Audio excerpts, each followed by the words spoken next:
শরীয়তের আইনে কাদিয়ানীদের একমাত্র শাস্তি মৃত্যুদণ্ড। কুখ্যাত কাফের কাদিয়ানীদেরকে রাষ্ট্রীয়ভাবে অমুসলিম ঘোষণার দাবি আদায় করবে, হোক বিএনপি হোক জামাত, যেই ঘোষণা দিবে তাকেই নির্বাচিত করে বাংলাদেশের ক্ষমতায় পাঠানো হবে। মুসলমানদের মৌলিক দাবি আদায় না করা হয় যেই সংবিধানে, সেই সংবিধানও মানি না, সনদও মানি না। এক্ষুনি আপনাদের সামনে গুরুত্বপূর্ণ বক্তব্য পেশ করবেন তাহরিকে খতমে নবুয়ত আন্দোলন বাংলাদেশের আমির ডক্টর এনায়েতুল্লাহ আব্বাসী। ডক্টর এনায়েতুল্লাহ আব্বাসী। নাহমাদুহু ওয়া নুসাল্লি আলা রাসূলিহিল কারীম, আম্মা বাদ। সম্মানিত সভাপতি, বিদেশি মেহমানবৃন্দ এবং সম্মানিত শ্রোতাবৃন্দ, সকলকে আমার পক্ষ থেকে হৃদয় নিংড়ানো ভালোবাসা এবং শুভেচ্ছা জ্ঞাপন করছি। আমাদের তাহরিকের একটা স্লোগান আছে, মাসলাক যার যার, দিন ইসলাম সবার। আজকে সে প্রমাণ সোহরাওয়ার্দী উদ্যানে পেয়েছেন আপনারা। আকীদা খাতমে নবুয়তের বিশ্বাস ইসলামের মৌলিক বিশ্বাস। কেউ যদি বিশ্বাস করে আল্লাহকে বিশ্বাস করি কিন্তু তিনি এক, এটা যে বিশ্বাস করবে না সে কাফের। মুহাম্মদ সাল্লাল্লাহু আলাইহি সাল্লাম আল্লাহর শেষ নবী, এ কথা যে বিশ্বাস করবে না সে কাফের। তাকে যে কাফের বলবে না সেও কাফের।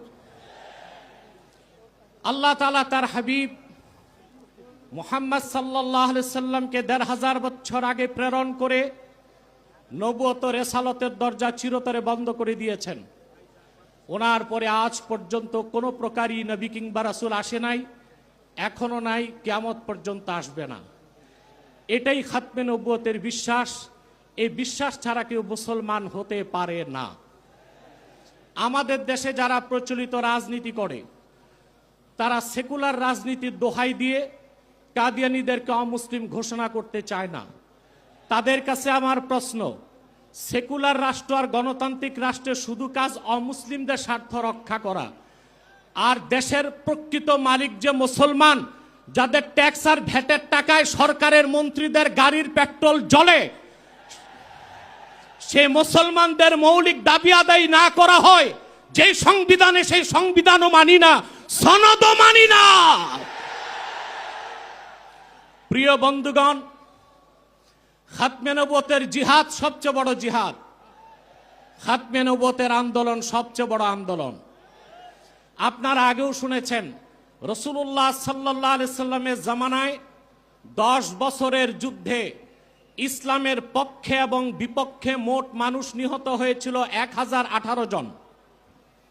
আর সিদ্দিক আকবরের জামানায় মুসাইলামাতুল কাজ্জাবের বিরুদ্ধে যে অভিযান হয়েছিল, সেই যুদ্ধে 1000-এর উপর সাহাবী শাহাদাত বরণ করেছিলেন। যুগে যুগে মিথ্যা নবুয়তের দাবিদাররা যখনই এসেছে, উম্মতের মুসলমান তরবারি দিয়ে ফায়সালা করেছে। ইসলাম পরিপূর্ণ হওয়ার হাজার হাজার বছর পরে ইংরেজ আমলে এক শয়তান, ইংরেজদের পা চাটা গোলাম, মির্জা গোলাম শয়তান কাদিয়ানী নবুয়ত দাবি করেছিল। তাকে আমি গোলাম আহমদ বলি না, কাফের কখনো গোলাম আহমদ হতে পারে না। কাজ্জাব কাদিয়ানী ছিল গোলাম শয়তান কাদিয়ানী। 1908 সালে আল্লাহর গজবে সে ধ্বংস হয়ে জাহান্নামের কুকুর হয়েছে। তার অনুসারী কাদিয়ানীরা বাংলাদেশে এখন ব্যাপক উৎপাত করছে।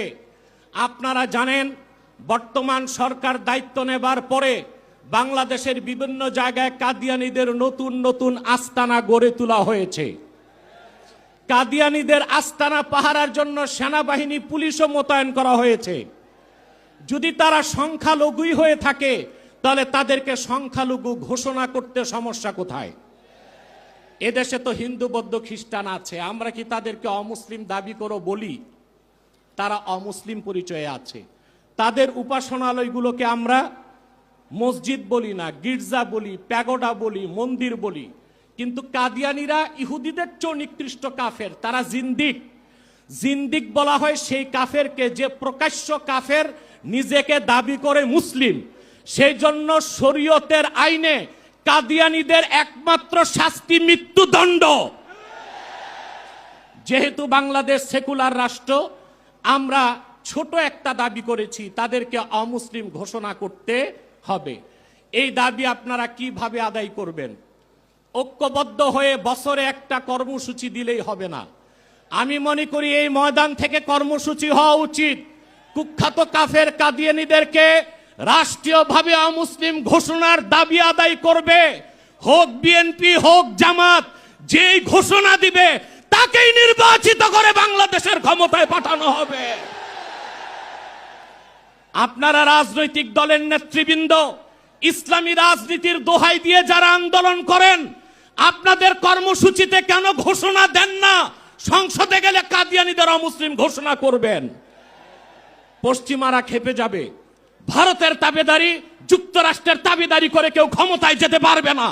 যদি যায় ক্ষমতায় টিকতেও পারবে না। এক সাগর রক্তের বিনিময়ে হলেও বাংলাদেশে কাদিয়ানীদেরকে রাষ্ট্রীয়ভাবে অমুসলিম ঘোষণার দাবি আদায় করা হবেই হবে। ওয়াখির দাওয়ানা আনিল হামদুলিল্লাহি রাব্বিল আলামিন।